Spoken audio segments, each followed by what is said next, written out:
group, all these mass protesters that you can see right now that they're throwing objects at police. I believe that was a water bottle.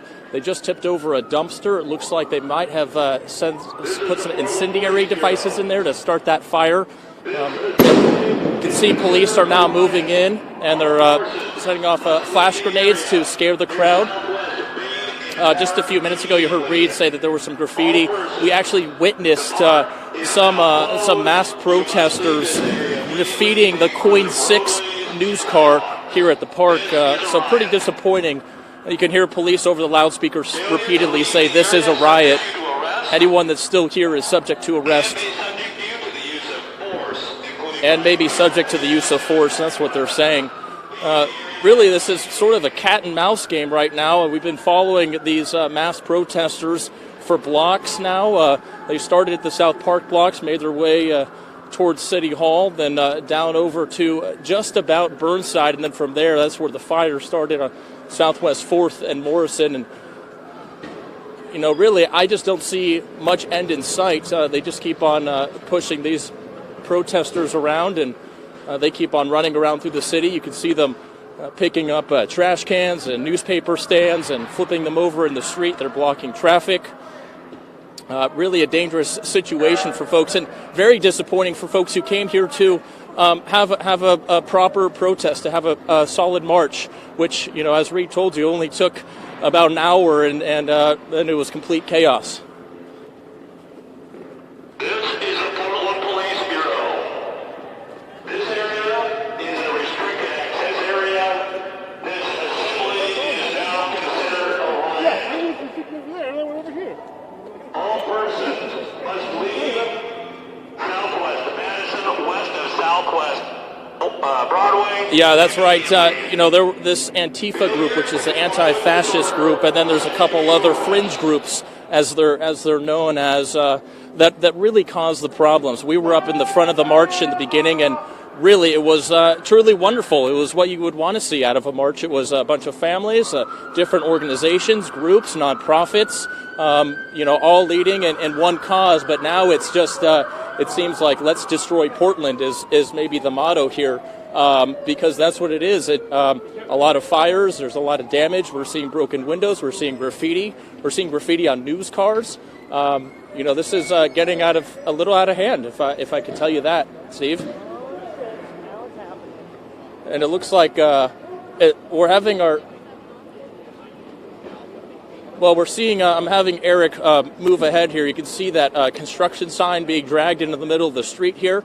If I could estimate, I'd say about, 80 to 100 folks in black masks just, looks like destroying the city. It's disappointing. And here we go. We see police coming on. Well, Steve, we see police coming in the other side, so now we're going to see, it looks like they're trying to squeeze them. And we'll make sure we're safe here. We're about a block away.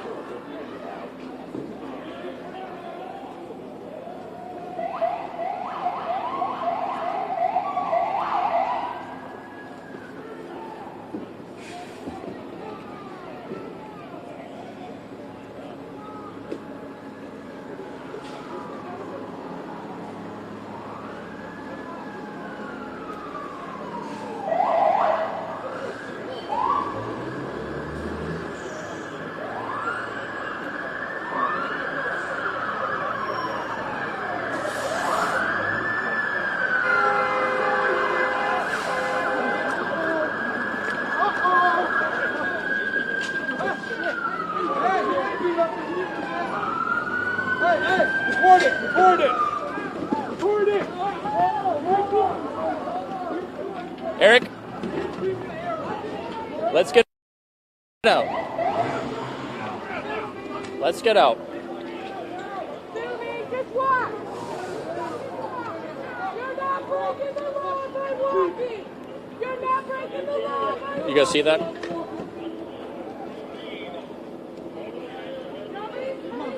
Yeah, so,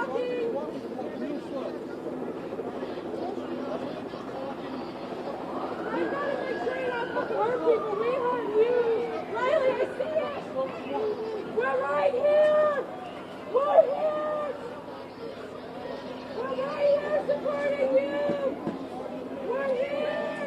Yeah, so you guys, We're right here. which is, if you know, Portland, just below the Wells Fargo Center. So what happened here was that a group of the mass protesters were making their way south on 5th, and Portland police had a bunch of TriMet buses roll through here and essentially created like a, you could say, a line. And then they had Portland police came in from either end and basically squeezed the group. They had police in riot gear and protective gear come in from one side, and then they had police come in from the other side. And when the protesters who didn't get initially arrested or detained by police were then squeezed through the buses, and there were police waiting right on the other side for them. So right now they're really just trying to get this situation under control. Just a few minutes ago, I'd say 5 minutes ago, it was not under control. Now there's a sense of calm. There's a lot of folks being arrested. Police are searching different folks. They're pulling down the masks. They're going through the shirts to make sure that they don't have any weapons before they get into the police car. To give you a number on maybe how many folks are sitting in handcuffs right now, plastic zip ties, I would say ballpark anywhere from 12 to 24 people.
Yeah, you know, it's. I was trying to count just before you tossed to me there. You know, again, I'd say somewhere between 12 to 24 folks, and then there's just a lot of other folks that are watching. You can hear police trying to come in. They're trying to bring in some more cruisers, and I'm not sure if that's to help take people away or if that's more resources heading in here. To the right here, I'll have Eric turn. You can see the police van there that they're loading folks who are being detained. They're putting them in that van there so they could take a bunch away all at once. And you can see just closer to us, behind these officers in their personal protective gear, you can see officers or protesters there in plastic zip ties, police officers searching their belongings before they get taken away. This is the Portland Police Bureau. Southwest 3rd and Morrison is open to vehicular traffic. Move to the sidewalk.